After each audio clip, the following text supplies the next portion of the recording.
دیکھیں قرآن پاک میں اللہ تبارک و تعالی نے ارشاد فرمایا کہ وَأَقِيمُوا الصَّلَاةَ وَآتُوا الزَّكَاةَ وَارْكَعُوا مَعَ الرَّاكِعِينَ۔ اس آیت مبارکہ میں اللہ تبارک و تعالی نے 3 باتوں کا حکم ارشاد فرمایا۔ وَأَقِيمُوا الصَّلَاةَ، نماز قائم کرو، وَآتُوا الزَّكَاةَ، اور زکوٰۃ ادا کرو، وَارْكَعُوا مَعَ الرَّاكِعِينَ، اور رکوع کرنے والوں کے ساتھ رکوع کرو۔ نماز قائم کرنا کیا ہے اور رکوع کرنے والوں سے کیا مراد ہے؟ نماز قائم کرنا اس کے علماء نے مختلف معانی بیان کیے، ان میں سے ایک یہ بھی ہے کہ ہمیشہ پابندی کے ساتھ نماز پڑھنا، اسی طرح نماز کو صحیح طریقے سے ادا کرنا، نماز میں قیام، قرات، رکوع، سجود، ان تمام چیزوں کو صحیح طریقے سے ادا کرنا، اسی طرح نماز وقت پر پڑھنا اور نماز کی فکر کرنا کہ انسان سفر میں ہے یا اقامت کی حالت میں ہے، بیماری کی حالت میں ہے یا تندرستی کی حالت میں ہے، تمام حالتوں میں نماز کی فکر ہونی چاہیے کہ انسان نے نماز پڑھ لی ہے۔ تو جب ان تمام باتوں کا لحاظ رکھے گا، ان تمام باتوں کا خیال رکھ کر آدمی نماز پڑھے گا تو وہ آدمی نماز کو قائم کرنے والا ہوگا۔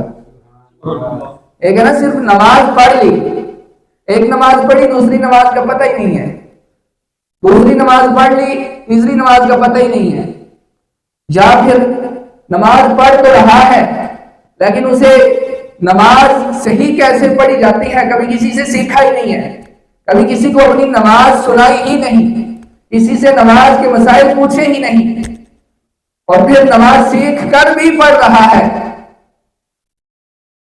تو نماز کو خشوع و خضوع کے ساتھ نہیں پڑھتا، مسائل جانتا ہے پھر بھی خشوع و خضوع کے ساتھ نماز نہیں پڑھتا، تو یہ تمام سستیاں، یہ غفلتیں، یہ نماز قائم کرنے کے معنی میں نہیں آئیں گی۔ نماز کو قائم کرنے کا معنی یہی ہے کہ نماز کو صحیح پڑھا جائے، نماز کو وقت پر پڑھا جائے، نماز کی فکر رکھی جائے اور ہر حالت میں نماز کو قائم کیا جائے، یہ ہے نماز کو قائم کرنا۔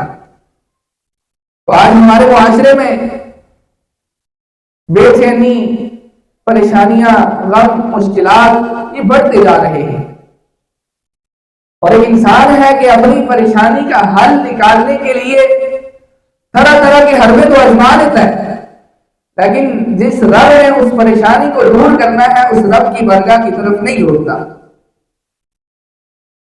خود ہی اگر ہم ڈاکٹر بن جائیں گے اور اپنا علاج شروع کر دیں گے تو علاج کے بجائے کہیں ہم اپنا نقصان نہ کر بیٹھے۔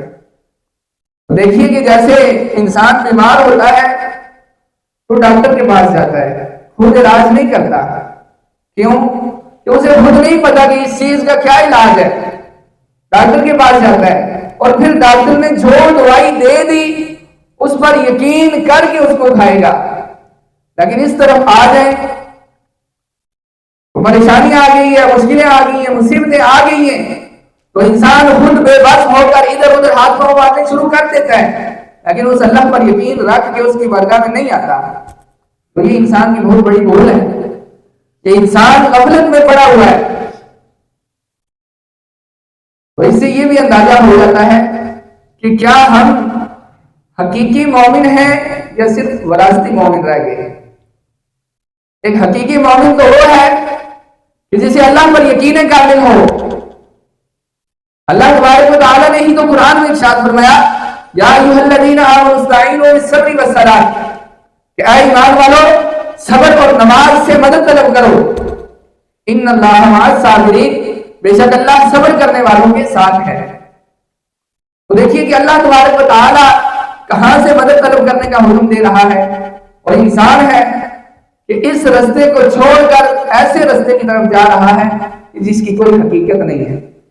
تو ہمیشہ جب بھی کوئی مصیبت آ جائے، پریشانی آ جائے تو سب سے پہلے رجوع اللہ ہونا چاہیے، اللہ کی طرف ہمارا رجوع ہونا چاہیے، اور پھر نماز یہ گویا کہ انسان کے لیے بنیادی چیز ہے۔ حدیث پاک میں ہے نا الصلاۃ و عماد الدین، کہ نماز دین کا ستون ہے، کہ جس طرح کوئی عمارت، کوئی بلڈنگ بغیر ستونوں کے، بغیر پلرز کے نہیں ٹھہر سکتی، اسی طرح انسان کو اپنے دین کو قائم رکھنے کے لیے، اپنے دین کو باقی رکھنے کے لیے نماز کو قائم کرنا پڑے گا، کیونکہ دین کا ستون نماز ہے۔ تو نماز کے بغیر انسان دین پر قائم نہیں رہ سکتا۔ انسان طرح طرح کے فکروں میں مبتلا ہو کے، طرح طرح کے وسوسوں میں، طرح طرح کی آزمائشوں کا شکار ہو کے انسان بعض اوقات بہت دور نکل جاتا ہے، اور جو بندہ نماز کی طرف لگا رہے، اس پر وسوسے بھی آئیں، مشکلیں بھی آئیں، پریشانیاں بھی آئیں، اس کو اتنا تو یقین ہوتا ہے کہ وہ رب کی ذات مجھ پر کرم ضرور کرے گی۔ تو اس لیے نماز کو ہمیشہ قائم رکھنا چاہیے۔ انسان پر کیسے بھی حالات آ جائیں، کیسی بھی مشکلیں آ جائیں، کچھ بھی ہو جائے، نماز کبھی نہیں چھوڑنی چاہیے۔ یہ نماز میں سستی، یہ نماز میں غفلت، یہ اللہ کی ناراضگی کا سبب ہے۔ نماز میں غفلت حضور صلی اللہ علیہ وسلم کو ناراض کرنے کا سبب ہے۔ نبی پاک صلی اللہ علیہ وسلم نے ارشاد فرمایا کہ نماز میں میری آنکھوں کی ٹھنڈک رکھی گئی ہے، اور ہم لوگ اگر نماز نہیں پڑھیں گے تو کس طرح وہ لوگ آنکھوں کو ٹھنڈک پہنچا سکیں گے؟ نماز پڑھ کر حضور کی آنکھوں کو ٹھنڈک پہنچائی جاتی ہے، اور یہ نماز اس کی اتنی فضیلتیں ہیں، اتنی فضیلتیں ہیں کہ انسان سن کر ایک بار جوش آ جاتا ہے کہ اللہ کی رحمت کتنی وسیع ہے۔ حدیث پاک میں ہے کہ ایک مرتبہ حضرت عیسیٰ علیہ السلام کے سامنے دریا تھا، اور پرندہ کیچڑ میں اپنے پورے بدن کو اس نے کیچڑ آلودہ کیا، اور پھر وہاں سے نکل کر دریا میں اس نے غوطہ لگایا اور بالکل صاف ستھرا ہو گیا۔ عیسیٰ علیہ السلام نے اللہ تبارک و تعالیٰ کی بارگاہ میں عرض کی، مولا یہ کیا معاجرہ ہے؟